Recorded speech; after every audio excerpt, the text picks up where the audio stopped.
Salut, je m'appelle Fatima et bienvenue à e-learning architecture et construction. Le permis de construire est un acte administratif qui permet à l'administration de vérifier qu'un projet de construction respecte les règles d'urbanisme en vigueur. Les démarches d'obtention n'exigent pas du demandeur de documents justifiant d'une habilitation particulière à construire. Une attestation suffit.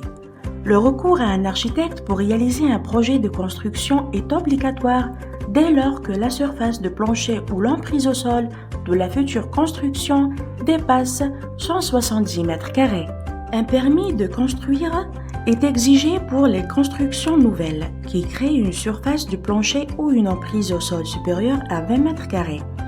Il est également exigé pour les travaux envisagés sur une construction existante qui crée une surface du plancher ou une emprise au sol supérieure à 20 m², sauf dans les zones urbaines où cette surface est portée à 40 m², à condition que la surface totale soit inférieure à 170 m².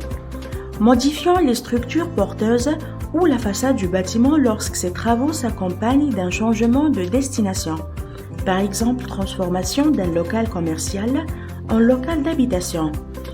Porte sur un immeuble classé monument historique ou se situant dans un secteur sauvegardé.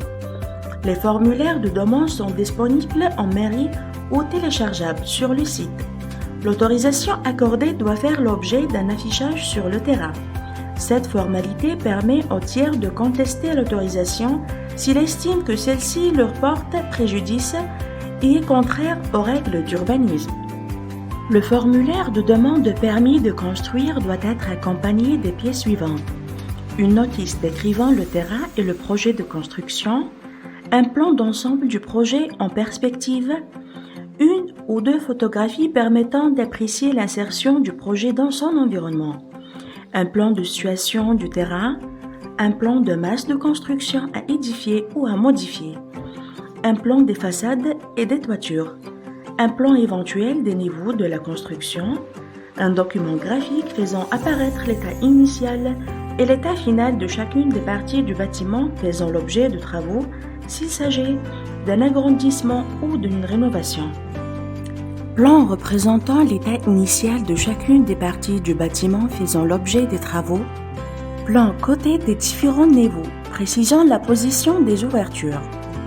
Plan côté des façades et des toitures précisant les ouvertures, cheminées, descentes d'eau pluviale et aspect des murs. Le plan de masse est coté en 3 dimensions pour les terrains en pente et indique les modalités de raccordement au réseau public. Le plan de situation permet de localiser le projet. Il peut être réalisé à partir d'un extrait d'un plan cadastral. Si vous aimez ce contenu, n'oubliez pas d'appuyer sur j'aime et abonner à la chaîne. Ça m'encourage beaucoup.